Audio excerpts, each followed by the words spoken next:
I'm not even bothering with the intro for this one.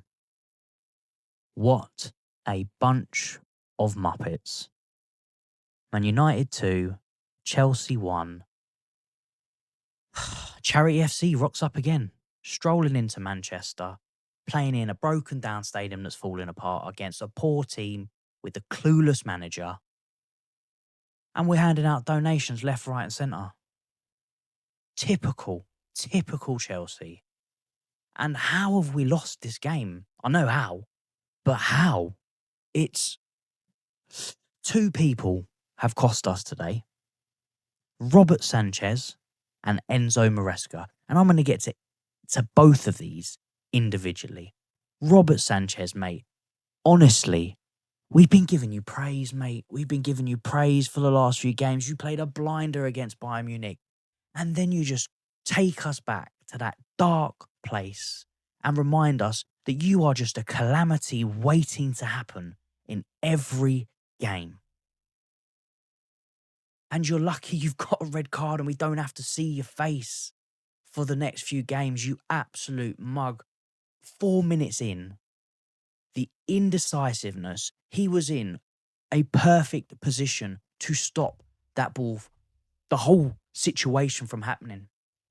But because of his indecision, he decides to step back when that ball comes over the top and then realises, oh no, wait, I've made a mistake. I should actually be pressing this ball and stopping it.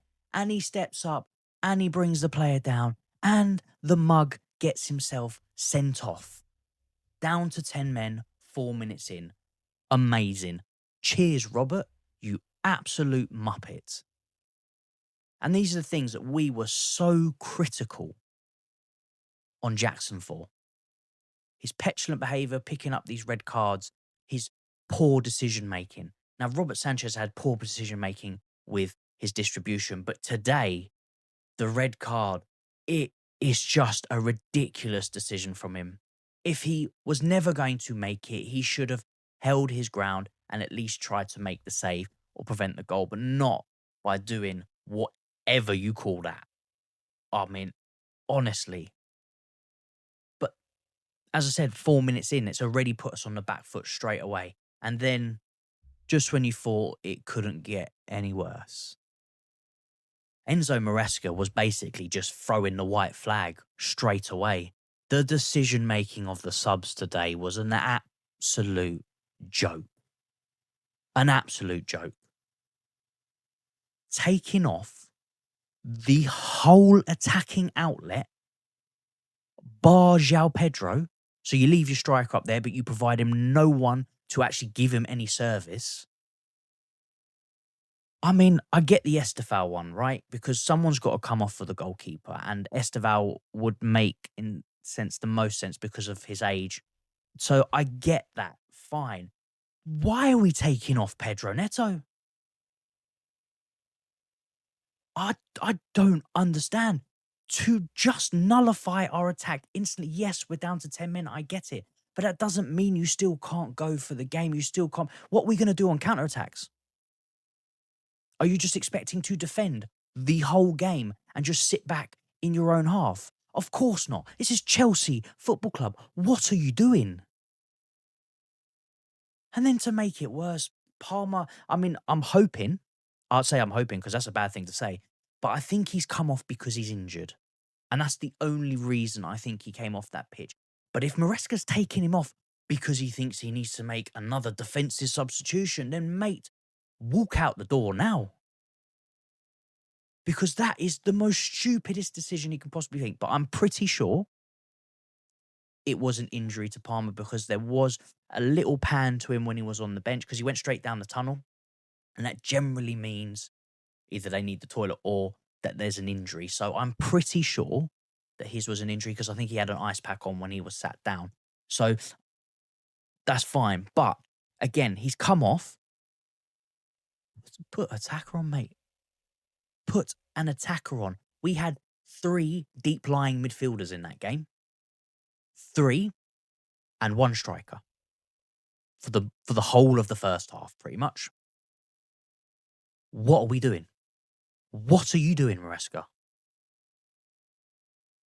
First half is what it is. We go 2-0 down. What do you expect? You can't expect to sit back against any team and just take and take and take and try and defend, and hopefully you can keep the ball out of the net.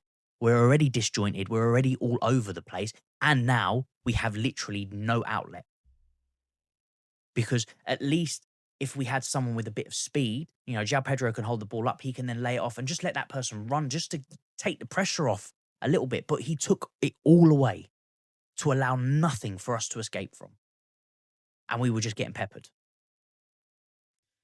So they went 2-0 up. Then they go down to 10 men. Right at the end of the first half, down to 10 men. So now it's equal. Now we're 10-10. Okay, Maresca. Now you've got an opportunity. They're not, in terms of playing amazing football and absolutely tearing us off the park. Of course, they've got a man advantage, so they are going to get more joy than we ever would. But now we're equal. Now we're back to where we started. So provide something for us. Attack. Go and get this game. Because it was very evident in the second half, if we had more attackers on the pitch, we would have actually done something in this game. But did he do it? Of course he didn't. Kept the same side. Come out the second half. We tried. And we waited. And we waited for more subs. And we waited.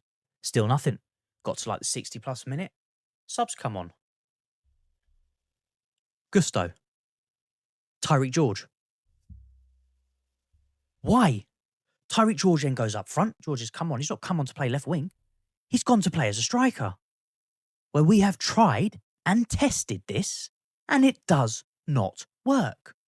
But we're going to do it anyway. You've got a striker on the bloody bench. I don't care if you don't trust him. Stick him on the pitch. At least give us something. Because at least with Mark Gue, what you would get is a lot of running, a lot of pressing, and he would provide a nuisance for that back line, which may take the pressure off João Pedro, because he was just... I feel sorry for him because the geezer is tired and he needs a rest. And he was running non-stop today because he was the only option we had to do that. And I'm surprised, honestly, with the weather conditions, that he didn't pick up an injury with the way that he was running after things. So, I'm happy that we've come away at least unscathed in that part, because there were a few players like Fofana and Palmer that were dropping off because of injuries, and it could have been so much worse. But again, Maresca, why are you playing Tyreek George up front? Stick a Mark Gue on. If not, why are you playing Gusto as a left wing? If you don't want to put Garnacho on in this situation, even though you've come out in your press conference saying that he's fit and he's ready to start, but he couldn't get on the pitch today, put Gittins on at least. Have an attacking winger that is actually going to score. I don't think I've ever seen Gusto score a goal. So why have we put him on there? And if it's about bringing in crosses, okay, well then put Mark Gue on with João Pedro so we have two strikers to cross in the box to. Not a Tyreek George that we were selling in the summer to go to Fulham. I honestly, Maresca's decisions making today with his substitutions, his tactical switches were poor, were shambolic, and not what I expect from a manager in top flight football. It's not what I expect. And again, I know this video is going to come across very, very negative. I get that. It's why I don't tend to do the video straight after the game, because I like to think about it a little bit. But today, in this game in isolation, he was shocking. Shocking in every department, from his tactical decisions, from his substitutions. And he, after I know Sanchez cost us initially, got the red card, which caused these whole problems to unfold, but Maresca costed us this game completely. He gave us no opportunity to try and actually go and win this game.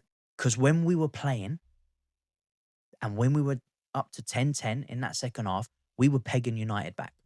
We were producing opportunities to score and getting the ball.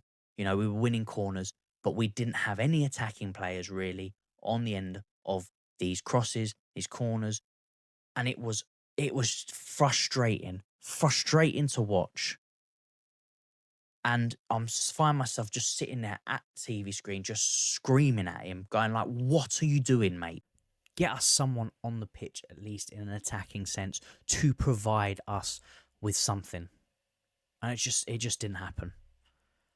And that is plain and simple. Maresca and Sanchez cost us this game and embarrassed the entire team with this, because the other players that were on the pitch, look, they tried to give it what they could. But again, if you've got no attacking outlet, if the tactics and everything is changing constantly with every new substitution is being made, you don't have a balanced team. You don't have a settled team. The lineup as well. I know he was going to need to make a defensive change in the centre back area at some point because it just wasn't working. It didn't work again today either. Not that we got a good idea because we didn't have the full 11 on the pitch for more than 4 minutes. But I don't know what to even think about this game anymore. And I'm honest, I'm glad it's over. It's done my weekend. My weekend's ruined now. And we just have to roll on to the next game. We've got Lincoln next. And yeah, I hope Maresca, Sanchez, they're sitting in a room after today, at Cobham tomorrow, and I hope the team are absolutely giving them a bollocking, to be honest, because that's what they deserve after this performance. Both of them, absolutely terrible. Apologies need to be made across the board, and we need to fix up seriously fix up. But look, guys, I'd love to get your thoughts on it. Drop in the comments below what you think of this game. What are your thoughts on Maresca's decision on the Sanchez red card? I'd love to get your thoughts, so drop it in the comments below. But for now, guys, that is all from me. I've got it off my chest. I can move on, but I needed to get that off the chest because there was just so much wrong with today. But for now, guys, if you are enjoying the content, please hit that like button. Subscribe if you're new. But take care of yourselves, and I'll catch you in the next one.